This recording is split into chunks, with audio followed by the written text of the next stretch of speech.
بسم اللہ الرحمن الرحیم پڑھنے کی فیضان کے بارے میں بیان۔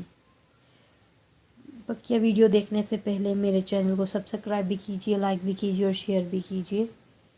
بسم اللہ الرحمن الرحیم 19 حروف پر مشتمل نہایت عظمت اور شان والی آیت کریمہ ہے۔ اسلام سے قبل عربوں میں رواج تھا کہ وہ جو بھی کام شروع کرتے اس سے پہلے اپنے جھوٹے معبودوں کے نام لیتے۔ اس کا مقصد یہ ہوتا کہ وہ تمام کام ان کی مدد سے کر رہے ہیں، لیکن اسلام نے ایسا کرنے سے منع فرمایا اور ہر کام کو اللہ عز و جل کے نام سے شروع کرنے کی تاکید فرمائی۔ حضرت ابو ہریرہ رضی اللہ عنہ روایت کرتے ہیں کہ حضور نبی اکرم صلی اللہ علیہ وسلم نے فرمایا، جو بھی اہم کام بسم اللہ الرحمن الرحیم کے ساتھ شروع نہیں کیا جاتا وہ ادھورا اور نامکمل رہ جاتا ہے۔ حضور پاک صلی اللہ علیہ وسلم نے فرمایا، یہ اللہ عز و جل کے ناموں میں سے ایک نام ہے اور اللہ عز و جل کے اسم اعظم اور اس کے درمیان ایسا ہی قرب ہے جیسے آنکھ کی سیاہی پتلی اور سفیدی کے درمیان۔ اس اسم اعظم کی بہت برکتیں ہیں۔ اس اسم اعظم کے ساتھ جو دعا کی جائے وہ قبول ہو جاتی ہے۔ سرکار بغداد حضور غوث پاک رضی اللہ عنہ سے منقول ہے، بسم اللہ زبان عارف سے ایسی ہے جیسے کلام خالق عز و جل سے کن۔ حضرت جابر بن عبداللہ رضی اللہ تعالیٰ عنہ روایت کرتے ہیں کہ جب آیت بسم اللہ اتری تو آسمان پر بادل چھٹ گئے اور بادل مشرق کی طرف دوڑنے لگے، ہوائیں ٹھہر گئیں، سمندر خاموش ہو گیا، جانوروں نے کان لگا کر سنا، شیطان پر شعلے برسنے لگے اور پروردگار عالم نے اپنی عزت و جلال کی قسم کھا کر فرمایا، جس چیز پر میرا نام لیا جائے گا میں ضرور اس میں برکت ڈالوں گا۔ سبحان اللہ۔ حضرت علی کرم اللہ وجہ روایت کرتے ہیں، ایک شخص نے بسم اللہ کو بڑی عمدگی اور خوبی سے پڑھا تو اس کی بخشش ہو گئی۔ سبحان اللہ۔ چنانچہ جو کام بسم اللہ کا ورد جاری رکھے گا انشاءاللہ اس کا گزرنے والا ہر لمحہ عبادت میں شمار ہوگا اور ہر وقت اس کے گناہ معاف ہوتے رہیں گے۔ ایک روایت کے مطابق حضرت عیسیٰ علیہ السلام ایک جگہ سے گزرے اور دیکھا کہ عذاب کے فرشتے قبر میں ایک میت کو عذاب دے رہے ہیں، لیکن جب حضرت عیسیٰ علیہ السلام واپسی میں اسی قبر کے پاس سے گزرے تو کیا دیکھتے ہیں، قبر میں رحمت کے فرشتے نور کی تشتری لیے ہوئے نظر آئے۔ حضرت عیسیٰ علیہ السلام کو سخت حیرت ہوئی اور انہوں نے نماز پڑھی اور اللہ تعالیٰ سے دعا کی کہ وہ اس راز کا انکشاف فرمائیں، تو اللہ تعالیٰ نے وحی نازل فرمائی، اے عیسیٰ، یہ شخص نہایت گنہگار ہونے کی وجہ سے میرے عذاب میں گرفتار تھا۔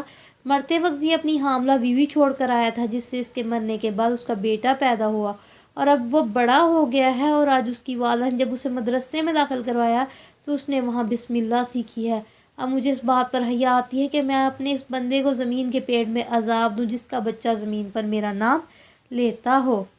یہی وجہ ہے کہ حضور نبی اکرم صلی اللہ علیہ وسلم نے ہر کام میں بسم اللہ پڑھ کر شروع کرنے کی تاکید فرمائی ہے۔ آپ صلی اللہ علیہ وسلم نے فرمایا، ہر اہم کام جسے بسم اللہ سے شروع نہ کیا گیا ہو ناقص ہے اور نہ اس کا کوئی ثواب ہے اور نہ ہی اس میں کوئی برکت ہوگی۔ حضرت عبداللہ بن عباس رضی اللہ عنہ سے مرفوع روایت منقول ہے کہ جب استاد بچے سے بسم اللہ پڑھنے کو کہتا ہے تو اسی وقت استاد بچے اور اس کے والدین کے لیے دوزخ سے نجات لکھ دی جاتی ہے۔ سبحان اللہ۔ حضور نبی اکرم صلی اللہ علیہ وسلم نے ایک موقع پر ارشاد فرمایا، جس دعا کے آغاز میں بسم اللہ پڑھی جائے وہ دعا کبھی رد نہیں ہوتی۔ سبحان اللہ۔ حضور نبی اکرم صلی اللہ علیہ وسلم نے فرمایا، جس نے وضو سے پہلے بسم اللہ پڑھا اس نے اپنے سارے جسم کو پاک کر لیا، جس نے وضو سے پہلے بسم اللہ نہ پڑھی تو اس نے صرف وضو کے اعضاء ہی پاک کیے۔ ایک مقام پر حضور پاک صلی اللہ علیہ وسلم نے فرمایا، جب رات کی تاریکی چھا جائے یا تم شام کا اندھیرا پھیلتے دیکھو تو اپنے بچوں کو گھروں سے باہر مت نکلنے دو، اس لیے کہ اس وقت شیطان زمین پر پھیل رہے ہوتے ہیں۔ پھر جب گھنٹہ بھر رات گزر جائے تو انہیں چھوڑ دو اور بسم اللہ پڑھ کر دروازے بند کر لو، کیونکہ شیطان اس طرح سے بند کیے ہوئے دروازے نہیں کھولتا۔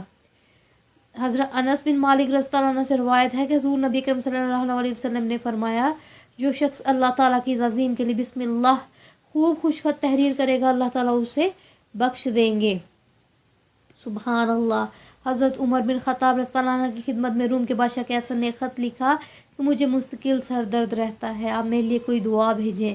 حضرت عمر رضی اللہ عنہ نے ان کے پاس ایک ٹوپی بھیج دی، جب بھی وہ اس ٹوپی کو اپنے سر پر رکھتا تھا اس کا سر درد ختم ہو جاتا اور جب ٹوپی سر سے اتارتا اس کا سر درد دوبارہ سے شروع ہو جاتا۔ قیصر روم بہت حیران ہوا، اس نے ٹوپی کی تلاش لی تو اس کے اندر ایک کاغذ ملا جس پر بسم اللہ الرحمن الرحیم لکھا تھا۔ ایک جنگ کے دوران کفار نے حضرت خالد بن ولید رضی اللہ عنہ سے اسلام کی حقانیت پر کوئی نشانی طلب کی۔ کفار کے پاس انتہائی خطرناک زہر تھا۔ حضرت خالد بن ولید رضی اللہ عنہ نے اس زہر کو ہاتھ میں لیا اور بسم اللہ پڑھ کر سارا زہر پی لیا۔ بسم اللہ کی برکت سے آپ پر زہر کا کچھ اثر نہ ہوا، جس کا نتیجہ یہ ہوا کہ نشانی مانگنے والے تمام مجوسی مسلمان ہو گئے۔ سبحان اللہ۔ ایک روایت میں ہے کہ حضرت بشر حافظ رضی اللہ عنہ نے ایک کاغذ پر بسم اللہ لکھی ہوئی دیکھی اور اسے اٹھا لیا اور اس کاغذ کو خوشبو میں لپیٹ دیا۔ رات کو خواب میں دیکھا کہ اللہ تعالیٰ فرما رہے ہیں، بشر تم نے میرے نام کو خوشبو میں بسایا، میں دنیا و آخرت میں تمہارے نام کو خوشبودار بناؤں گا۔ سبحان اللہ۔ روایت میں ہے کہ بسم اللہ پڑھنے سے شیطان ذلیل و خوار ہو جاتا ہے، کیونکہ ابلیس 3 مواقعوں پر بہت چلا چلا کر رویا کہ کبھی ایسا نہیں رویا تھا۔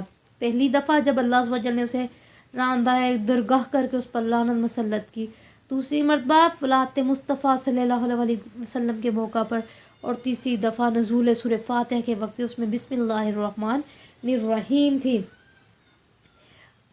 حضور پاک صلی اللہ علیہ وسلم نے فرمایا کہ جب رات کا وقت ہو تو اپنے تمام برتنوں کو ڈھانپ کر بسم اللہ کہہ کر ڈھانپ کر رکھ دیا کرو۔ اگر آپ کو برتنوں کے اوپر رکھنے کے لیے کوئی چیز نہیں ملتی تو کوئی آڑے ترچھا تنکا ہی بسم اللہ کہہ کر رکھ دیا کرو، کیونکہ مسلم شریف میں ایک روایت ہے کہ سال میں ایک رات ایسی آتی ہے کہ اس میں وبا اترتی ہے۔ جو برتن چھپا ہوا نہیں ہے یا مشک کا منہ بندھا ہوا نہیں ہے، اگر وہاں سے وہ وبا گزرتی ہے تو اس میں اتر جاتی ہے۔ سونے سے قبل بسم اللہ الرحمن الرحیم پڑھ کر 3 بار بستر جھاڑ لیجیے، انشاءاللہ عز و جل موذیات یعنی عذا دینے والی چیزوں سے پناہ ہوگی۔ کاروبار میں جائز لین دین کے وقت یعنی جب کسی سے لیں تو تب بھی بسم اللہ الرحمن الرحیم پڑھیں، اور جب کسی کو دیں تو بسم اللہ الرحمن الرحیم کہیں، انشاءاللہ عز و جل خوب برکت ہوگی۔ یا رب مصطفیٰ صلی اللہ علیہ وسلم ہمیں بسم اللہ الرحمن الرحیم کی برکتوں سے مالا مال فرما، اور ہر نیک و جائز کام کی ابتدا میں بسم اللہ الرحمن الرحیم پڑھنے کی توفیق عطا فرما، کیونکہ یہ نبی پاک صلی اللہ علیہ وسلم کی سنت مبارکہ ہے، لہٰذا مسلمانوں کو بھی سنت کی اتباع کرتے ہوئے ہر کام سے پہلے بسم اللہ الرحمن الرحیم پڑھنے کی عادت ڈالنی چاہیے۔ اس عمل سے ہماری زندگی کا ہر لمحہ نہ صرف نیکی اور عبادت بن جاتا ہے، بلکہ ہم ممکن حد تک گناہوں سے بھی پاک رہتے ہیں، کیونکہ جب ہر وقت اللہ کو یاد کرنے کی عادت اپنا لی جائے تو پھر گناہ خود بخود چھوٹ جاتے ہیں۔ امید کرتی ہوں کہ میری آج کی ویڈیو آپ کے لیے انفارمیٹیو ہوگی۔ دعاؤں میں یاد رکھیے گا۔ اللہ نگہبان۔